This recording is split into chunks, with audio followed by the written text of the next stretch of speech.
sinumite ni alias Ken ang isang supplemental affidavit na nagtuturo sa mga abogado na kasama na nila sa pulong para umano ang executive para siraan ng executive secretary. Okay? Next. Next. Wala na. Okay, mga clear. Yun lang Okay, dito tayo. Dito tayo sa 5 million. Hanap ko yung 5 million. Inamin niya rin kasi. Mga ka-clear. Wait. Hanap ko. 5 million ay, ito, basahin ko na nga lang. Ay, nasa na siya? Basahin ko na lang mga clear. Wait lang natin. Yun. Jing Paras scam says 5 million. So, umamin mga ka-clear. 5.5 million was aid, not bribe. O di, umamin nga. So, ito ang napatunayan na dito. Hindi daw bribe yun, hindi aid. Ang napatunayan dito, umokay siya sa transaksyon. Pero sabi ni Ken, siya yung nag-alok. Diba? Pero sabi naman ng abogado ni Paras, ay si Ken ang nag-push. Tama. Tapos umoko na si Jing Paras at may kasamang abogado. So, in conspiracy pa rin kayo. Tapos ngayon, meron kang 5 million na dala. Tulong at hindi umano suhol ang mahigit 5 milyong piso tulong daw Congressman Jing Paras sa lalaking kinausap umano para siraan si Executive Secretary Ralph Recto. Itinanggi ng kanyang kampo na may planong honey trap operation na tila parte umano ng paggiba sa oposisyon. Nakatutak si Oscar Oida. Nagpunta kanina umaga sa NBI ang abogado ni Batangas Representative Leandro Libiste bilang tugon sa inilabas sa subpina ng tanggapan. We just invoke Representative Libiste's right to remain silent. We deny any involvement. Again, no comment. Iniimbestigahan si Libiste kaugnay ng pagkakasangkot umano sa plano kung may mga kinuuhang mga babae para gawa ng di totoong kwento si Executive Secretary Ralph Recto. Nang tanungin naman kung nasaan na si Libiste. Please tell me, kayo yung may reports on that. I don't know. Hindi daw niya alam. Punta rin sa NBI ang mga abogado naman ni dating Congressman Jing Paras para magsumiti ng affidavit ng kanilang kliyente kaugnay ng investigasyon. Ayon kay Attorney Mark Tolentino, kilala raw talaga ni Paras ang talent manager na si alias Ken na nagbulgar ng umano'y plano. Nakasama raw ito ni Paras nang mag-produce siya ng pelikula noong 2022. Pero wala daw plinanong honey trap operation. At sila raw ang nilapitan ni na alias Ken. Si Mr. Ken, sila ang nag-offer, nag-volunteer sila. Nag-offer daw, baliktad ng kwento. Na nangyari in 2025. Si Tolentino so, talaga. Naman sa aking kliyente is tumulong lang na sa paggawa ng affidavit sa mga babae. So nagtawag sila ng mga abogado. Wow, 5 billion Kaya mo yan, anak. Tumulong para sa affidavit. 5 million. Nagpapagawa ng ibang klase din.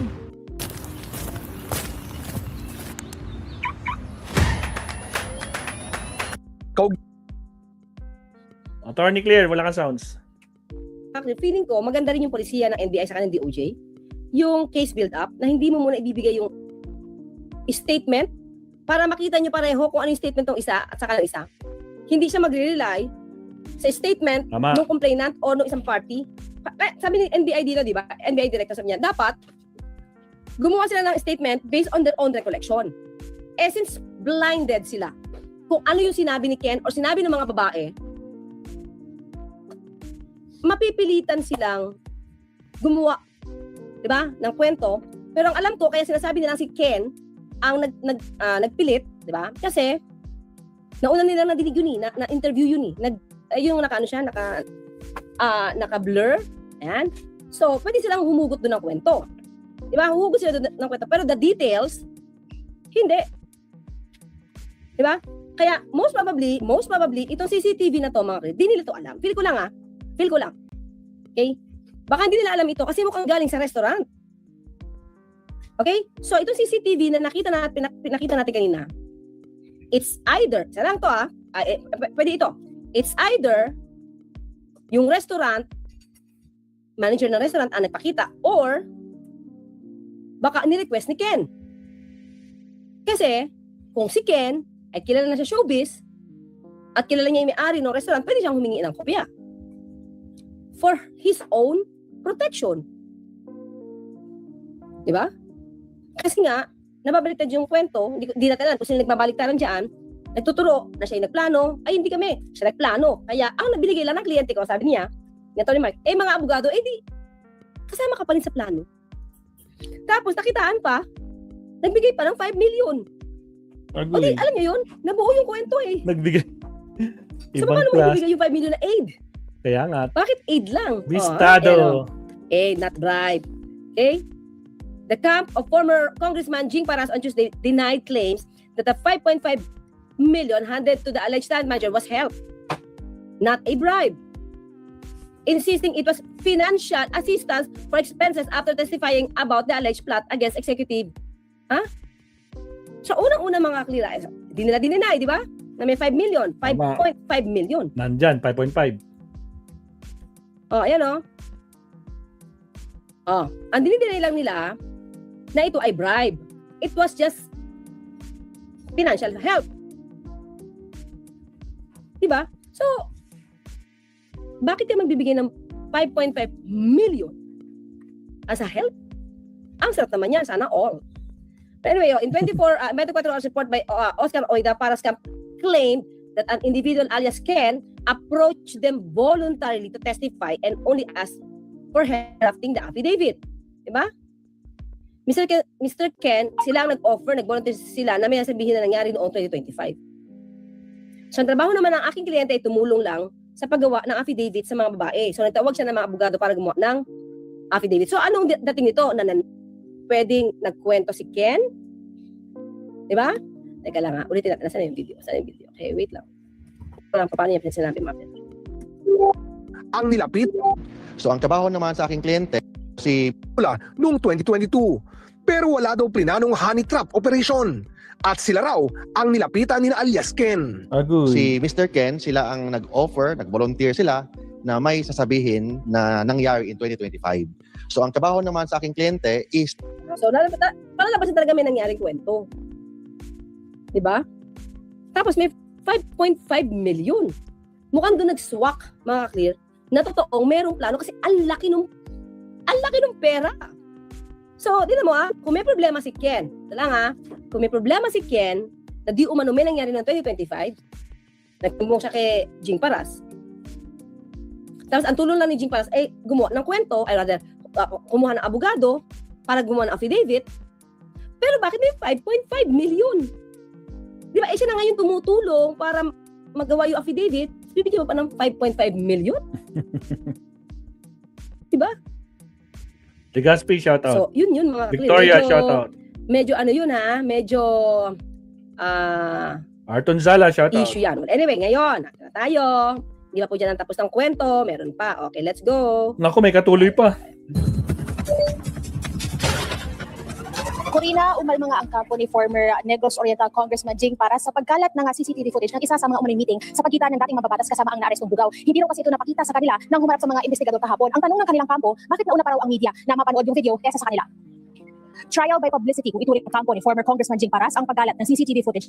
Ito ngayon, mga klira. Ito ngayon na nakikita ko. Sa kampo nila Jing Paras, blinded sila kung ano pa yung mga ebidensya. Kasi, ang sabi ni NBI director, yung ebidensya niya Superman, di ba? So in other words, may hawak siyang mga text.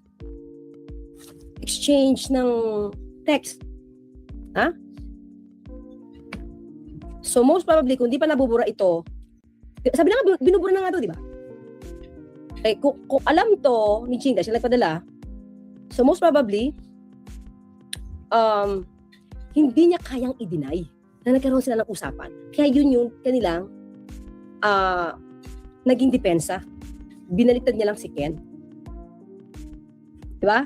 Kasi hindi nila alam kung ano pang ebidensyang pwedeng sumambulat. Katulad dito CCTV. Nagulat nga daw sila, diba? So di niya to alam na may nakakita sa kanila sa CCTV na kakasama. So feeling ko lang naman, mga klira, feeling ko, si Ken na nag-ano ito. Si Ken na nag-request. Si Ken na nag-request sa restaurant. Sa July 26 meeting ng dating mababatas kasama ang narestong umano'y bugaw na si alias Ken. Ang isa sa mga umano'y binugaw na si alias John. Mga kliro, ito yung babae, At ang mga abogado ng Rondain and Mendiola Law Firm na umano'y mga kasabwat sa planong character assassination plot laban kay Executive Secretary Ralph Recto. Kahapon ay humarap sa mga investigador ng NBI National Capital Region ang mga abogado ni Paras. Pero ang kumalat na video ay hindi raw kasama sa mga ipinakitang ebidensya sa kanila. We are in good faith, nakipag-cooperate tayo as a lawyer ni Jing Paras. Pero bakit hindi pinakita yan? So bakit nauna pa ang media? Kaya sa amin na we were in good faith na pumunta sa NBI para makipagtulungan sa investigation. Pero mga clear, sa akin na nga. bakit ganun yung reaction nila sa CCTV? Di na ito in-expect. So, When we knew nagulantang this map sila. was going to be based in China, 4 of us actually Nagulantang went there sila, to Torne. experience it firsthand. Nagulantang sila na merong CCTV. Nakalimutan nila meron palang CCTV sa pinuntahan nila. Pistado. ano ba yung alarming? Ano yung alarming sa video?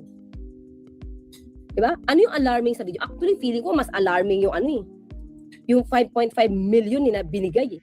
Kasi dun alam mo na lumalabas talaga totoo yung transaksyon. Diba? Yung nangyari ngayon, it's trial by publicity. Yung investigation, hindi based on evidence. I don't think na magiging trial by publicity. Bakit? Alam na ng tao yung kwento eh. Yung kinuwento ni Ken, kinuwento mo. So, hindi tayo magkakaroon ng trial by publicity.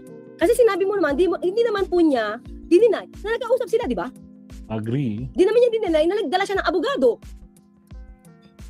Di naman walang dininay si Jing Paras. Iba lang yung kwento niya. Di ba? Pero, naging parte siya nung plano. Hindi based on speculation, based on chismis, based on artists. Wait lang, ang tanong, yung video ba totoo o AI? Diba? Wala siyang binanggit. Ang sinabi lang niya, bakit hindi pinakita sa kanya? So, nangyayari ngayon, yung mga usap-usapan daw ay chismis. Unang-una, yung video, hindi siya AI. Wala siyang dininay eh. Yung video nagpapakita na kausap ni Jing Paras, Yung bugaw. yung manager, at yung babae. Ay, yes. May kasamang Hindi pala. dalawang abogado. Manager. So, anong chismis dun? Diba? Nakita lang. Sa nag-viral. Nag-viral. Okay, Eloy. Ganyan. Una nang inamin ng kampo ni Paras na nagkaroon talaga ng pagpupulong sa pagitan ng mga individual na isinasangkot sa umano'y plano. Pero hindi raw ito para sa isang masamang balak, kundi ay para tulungan ang kampo ng mga umano'y na biktima na pinilit na gumamit. In other words, talaga ipupush talaga nila Jing Paras yung kwento. 'Di ba? Yung unang kwento na totoo may nangyari sa mga babae. Yung babae nagsabing wala. Mga clear. Kasi kung totoo may nangyari diyan, ito lang sa akin 'di ba? I-analyze natin. Kung totoo may nangyari kay girl, 'di ba nahuli sila? Na-raid, human trafficking. Kung totoo na may ganyan nangyari, dapat ang sinumbong na ni girl, kinuwento niya na yung nangyari at ginawa, di umano, ni E.S. Ralph. Pero ibig kwento eh. Ang kwento, ang akala nga niya ay huhulihin sila dahil sa pagpaplano ang gagawin laban kay E.S. Ralph Recto. Diba? Ng droga at makipagtalit ng isa raw sa mataas na opisyal ng pamahalaan. It only proved that there's only imitating. But hindi yun prove na may human trafficking, may mga criminal activities na planong gagawin. Pero mga kaklit, nahuli si talent manager together with the girls. Diba? Together with the girls. Ayon naman kay NBI Director Melvin Matibag, hindi sila obligadong ipakita sa kampo ni Paras ang lahat ng ebidensyang hawak kaugnay sa iniimbestigahang kaso. Diretsahan din itong itinanggi na nanggaling sa Bureau ang kumalat na video. Actually, right now, we will ask coordination with the person na nakapag-release niyan. Baka probably they can provide us a copy so we can compare it with the CCTV na meron kami. We are guided by Memorandum Circular 48 ng DOJ na hindi namin pwedeng release, no? But the thing is that dyan yung CCTV na yan, it's subject to verification and authentication. Yan na. Magagamit pa yan. So, hindi galing sa kanila. Dagdag niya, dapat ay ikinatuwa pa ng kampo ni Paras ang paglabas ng CCTV para makapagkomento sila. Oo nga, kasi ang sabi nila, hindi sila maglalabas ng anumang ebidensya hanggat hindi ripe na for preliminary investigation, di ba? So, kumukolekta pala sila ng mga dokumento kaya lang may lumabas na ganito. The way they are reacting, parang nagagalit sila na ba't may lumalabas yung CCTV. Yun lang din yung tingin ko, mga kaklir. Bakit kailangan silang magalit? Well, at least na-prove talaga na kamiting pati mga lawyers. Diba? Lumabas. Kita. Dapat hindi ka siguro umiyak na ba't tumabas yung CCTV. Anyway, tama ka naman. Hindi naman may criminal activity. Sabi ko nga palagi, everybody is presumed to be innocent. Hindi ko nga sinasabing may crime na unless proven otherwise. Kung inatuloy-tuloy pa rin ang investigasyon at ayon sa kampo ni Paras ay iimbitahan daw silang muli ng mga investigador at kung magpapakita daw ito ng mga dagdag na ebidensya ay magsusumite rin sila ng supplemental affidavit. Sa Biyernes naman, August 14 ay inaasahang haharap sa mga investigador ng NBI ang mga abogado ng Rondain and Mendola Law Firm na umano'y sangkot dito sa planong character assassination plot laban kay Executive Secretary Ralph Recto. Ang isa, talaga, ang medyo talagang magpapatibay sa kwento ni Ken, yung 5.5 million. Okay, napatunayan na nag-meeting, napatunayan na kung anong gagawin. Tanong na lang dito, kung totoo bang may problema si Ken at may naganap, kaya kailangan nila yung tulong ni Jing Paras. The problem is, yung babae nagsabing wala. Si Ken nagsabi wala. Di ba? Pero merong 5.5 million pesos. Yun lang. Doon. Patay. For what? Para saan yung 5.5 million pesos? Di ba? So yon, medyo mahihirapan sila. Kahit sabihin nila na ito yung tulong.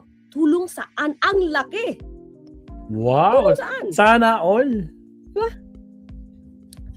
Okay mga Clay, thank you so much. Debang, thank you sa yung sticker. And Salamat, Atty. Claire. Oh, Diyos ko, Lord Rudy. No? Oh, paano ba yan? Victoria, Cora Vidal, Virgelio Orsolina, shout out.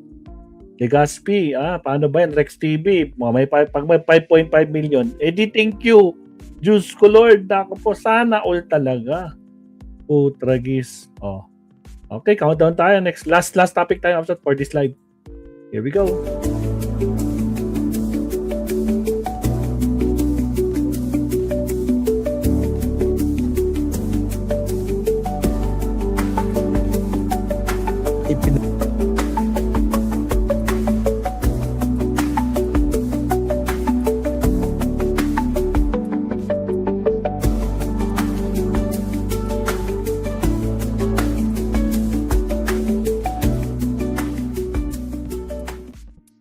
Alright, may galab shoutout sa lahat mga kabsat at saka sa mga silent viewers natin.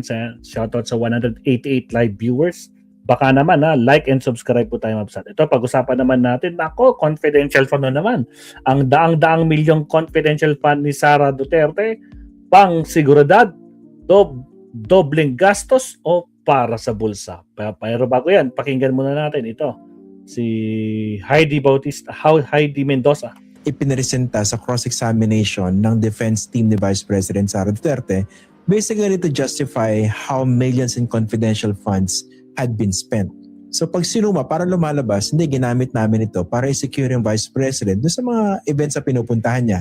Kasama na rin yung mga Christmas activities, pati yung pagpunta sa events sa Astoria Plaza, pag-attend ng mga meeting. Para to make sure na napoprofile, baka merong criminal dyan o baka merong NPA o merong terorista. Ang sa akin po unang tanong, kasama po ba ito sa mga pwedeng pagkagastosan gamit po yung confidential fund? Okay. Una muna sasagutin ko yan on the basis na ano yung na-observe ko kaagad, yung culture of entitlement, sobrang entitled, gusto kong ihulog sa... Sorry. Parang yung culture of entitlement, alam mo kung bakit. Ito yung talagang typical na bending dalo. Diba? Malinaw na malinaw. Ano nga, pinagkahirap-hirapan naming i-define yung intelligence and confidential funds. Tama, Christian, diba? Yeah. Sabi namin, confidential funds, civilian agency for surveillance operation. But take note, no surveillance operation in support, in connection with the mandate of the agency, in connection with national security. Parang mahirap pang intindihin na kapag sinabi natin itong natin confidential funds ay gagamitin natin doon sa pagproteksyon ng hindi siya dapat ginamit sa Alin mo kung bakit? Meron siyang tinatawag na, remember we have a presidential security group and this is the first time na binigyan ang Vice President ng sarili niyang Vice President Security Group. Tama ba ako? Hindi naman ata dinisolve yun, So parang ang point ko, sino ba ang mas may responsibilidad niyan? Diba ito? And definitely, may sariling pondo yan para dyan. Pangatlo, doon tayo sa konsepto ng confidential funds on the basis of the definition in Joint Circular 2015-001, di ba? So dito makikita mo na ang nito, ang pagpapaliwanag dito ay malinaw dapat yung koneksyon doon sa tinatawag natin yung mandato ng ahensya in support of national security. Parang hindi natin makikita yon, dahil ang suporta sana nito ay ano ba ang mandato ng Office of the Vice President? Ano ba ang mandato ng Department of education. And saan sila kumokonek? Sa national security, di ba? Kasi titingnan mo, kapag sinabi natin na ito ay in support doon sa kanyang mga pinupuntahan, ay pumunta siya sa Christmas party, paano natin idudraw? Doon sa Christmas party ay magkakaroon ng national security issue. Magiging national security ba issue, yung may threat sa kanya, etc. Diyos ko Lord, 400 na yung taong nagbabantay sa kanya. No? Grabe, no? Don't you think we are spending so much already for this type of di ba? Yun yung pangalawa na lang. Ang mas una ay hindi pasok do sa definition ng confidential funds on the basis of the joint circular. Palagay ko mali na yun. I mean, basically, umaattend siya sa mga functions. Tapos, ginagamit yung confidential fund to secure her. Ipinresenta sa cross-examination ng defense. Alright, so pag-usapan na natin, no? Ang daan-daang milyong confidential fund ni Sara Duterte sa pang-seguridad, dobleng gastos para sa bulsa. Hindi pwedeng gawing magic word ang seguridad ng para bigyang katwiran ang daang-daang milyong pisong confidential funds ng Office of the Vice President. Meron nang nakatalang VSPG na may sariling pondo at mga tao para sa proteksyon ni Vice Presidente at patunayan mula 2024 hanggang ngayon ay nananatili silang ligtas kahit walang sekretong pondo. Diyos ko po, facts tayo mabsat. Ang mandato ng VSPG, umiiral ang VSPG, ang Vice Presidential Security and Protection Group o VSPG ay